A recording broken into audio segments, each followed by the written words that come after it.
Hola, Anda berada dalam obrolan sepak bola bersama Bung Ropan dan kita akan membicarakan topik hangat ya dalam pertandingan Liga Primer di pekan kelima mempertemukan antara Everton dan Liverpool, derby Merseyside yang sudah kita saksikan bersama atau kita ketahui hasil akhirnya adalah draw 2-2.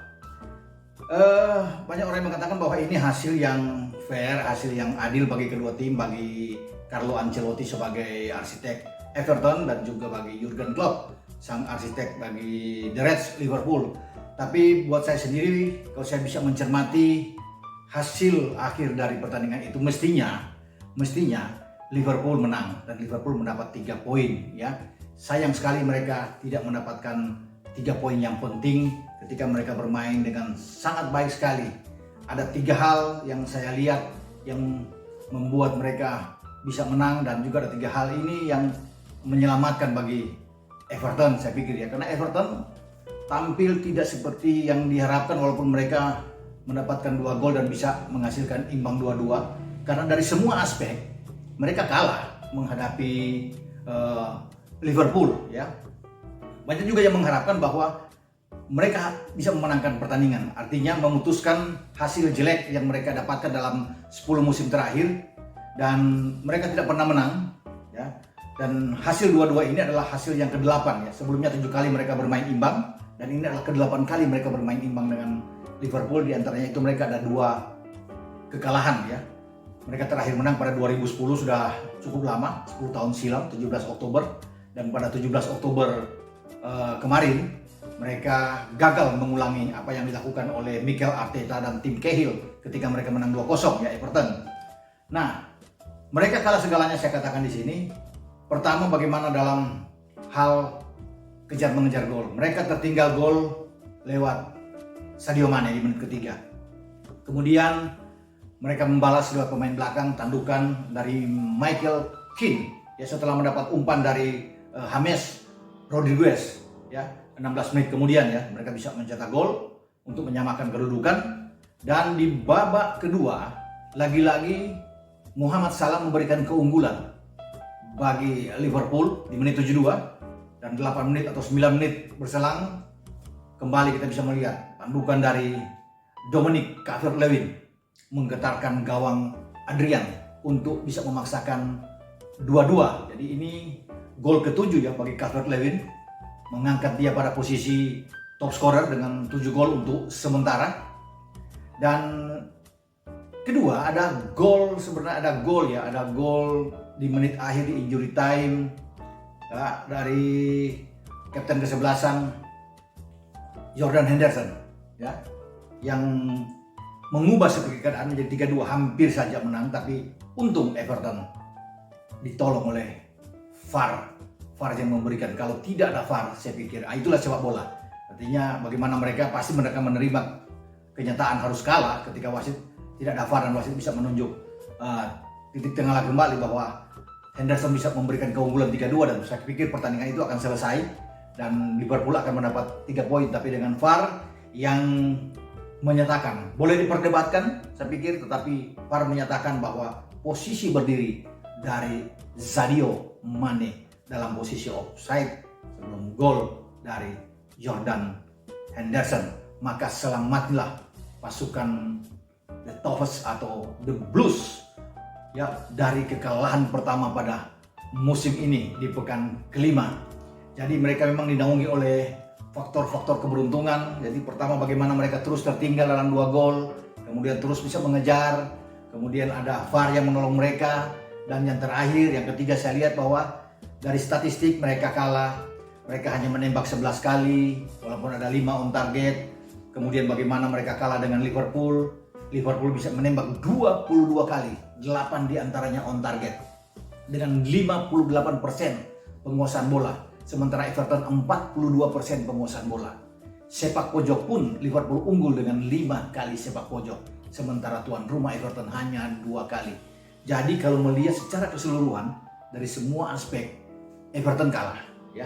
Tetapi hasil akhir mengatakan mereka diuntungkan dengan 2-2. ini hasil yang luar biasa bagi Carlo Ancelotti dan timnya untuk bisa memetik 1 poin di mana mereka hampir atau nyaris kalah karena Liverpool bermain jauh lebih baik dibandingkan ketika mereka dicukur habis oleh Aston Villa dengan 7-2. Kali ini semua pemain masuk lapangan dengan rasa percaya diri yang tinggi. Mane yang baru lepas dari Covid juga tampil luar biasa. Formasi 4-3-3 masih dipertahankan oleh Jurgen Klopp terhadap The Reds, menempatkan Trisula Maut di depan dengan Sané di kiri, Salah di kanan, ada Firmino, kemudian Thiago datang ke sana memaksa Gini Wijnaldum untuk duduk di bangku cadangan karena ada Fabinho dan Henderson yang bermain dari sisi tengah. Di belakang sedikit perubahan, Joel Matip tampil sebagai starter untuk berpasangan dengan Van Dijk ya. Di dua flank atau dua fullback masih tidak akan berubah. Jadi sana ada Trent dan juga ada Robo yang ditampilkan oleh Klopp. Hanya saja memang ada kesialan juga bagi Liverpool ketika di menit ke-11 bagaimana Pickford menerjang dengan keras terhadap Van Dijk sehingga Van Dijk harus keluar lapangan. Dan sebenarnya ini keuntungan ya bagi Everton yang tidak bisa dimanfaatkan. Ketika Van Dijk keluar berarti ada sisi yang agak longgar di belakang karena pergantian itu pasti akan masuk Joe Gomez untuk bisa mendampingi Matip ya. Joe Gomez bermain tidak begitu bagus sebelumnya, tapi kali ini dia bermain, dia bisa membayar lunas penampilan yang kurang begitu bagus dengan Villa dan dia tampil baik dan tidak dimanfaatkan oleh pemain-pemain depan dari Everton. Kita tahu bersama Carlo Ancelotti memainkan starting 11 the winning team ya. Dia tidak mengubah sama sekali.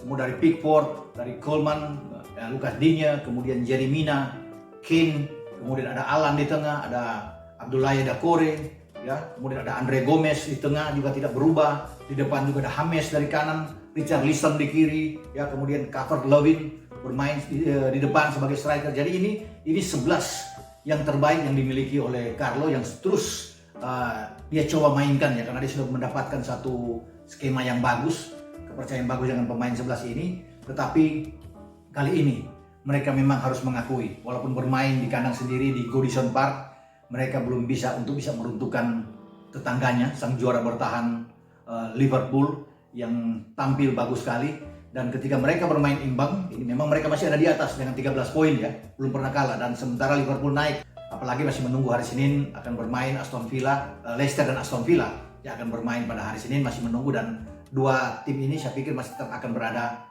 di atas. Nah, masalahnya bagi Everton dengan hasil ini, mereka akan 2 kali keluar kandang. Mereka akan menghadapi Southampton yang memaksa membuat kejutan di Stamford Bridge, menahan Chelsea bermain 3-3. Ini luar biasa bagi Southampton. Saya menganggap bahwa Southampton akan kalah dengan mudah, tapi akhirnya mereka bisa menahan The Blues ya, pasukan Lampard dengan 3-3. Nah, ini akan dihadapi oleh Everton nantinya.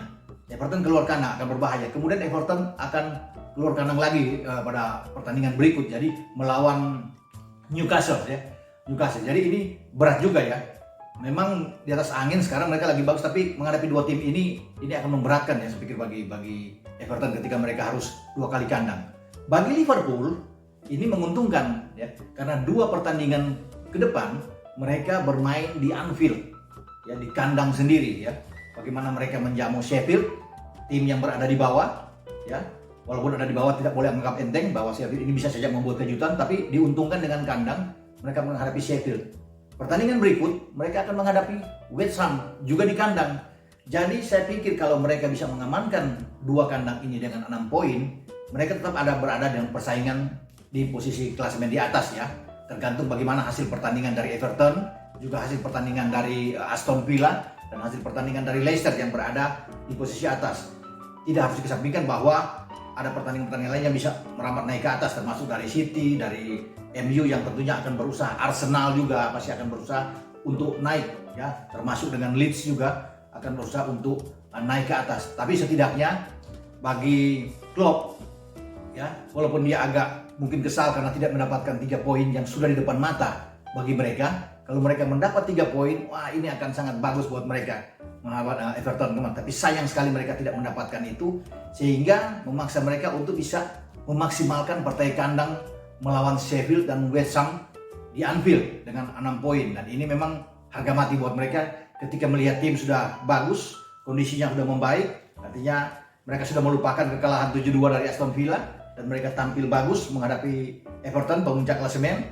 Saya pikir ini harapan masih ada bagi Liverpool untuk tetap berada di posisi atas klasemen. Sementara bagi Everton dan Carlo Ancelotti harus berhati-hati. Mereka melalui perjalanan tandang mereka, karena tidak mudah tentunya menghadapi Soton yang tampil bagus. Walaupun mereka tertinggal terus menghadapi Chelsea dengan 2 gol Timo Werner, tapi kemudian mereka bisa menyamakan kedudukan, ketinggalan lagi 3-2, dan akhirnya di injury time ada pemain belakang mereka asal Denmark, yaitu Yannick Vestergaard, bisa menyamakan 3-3. Jadi ini adalah warning ya bagi Everton setelah melihat pertandingan mereka bisa menahan Chelsea. Bukan tidak mungkin ketika memaini Soton mengalahkan untuk pertama kali bagi Everton. Nah, kita akan tunggu pertandingan-pertandingan ke depan. Oke, sampai di sini dulu perbincangan kita tentang hasil pertandingan kemarin di Goodison Park yang mendebarkan bagi dua tim sesama Liverpool ini, dan kita akan jumpa pada video-video lain waktu ya yang akan kita sampaikan, termasuk pertandingan City, kemudian pertandingan dari Manchester United juga, dan partai-partai lain. Oke, sampai di sini dulu.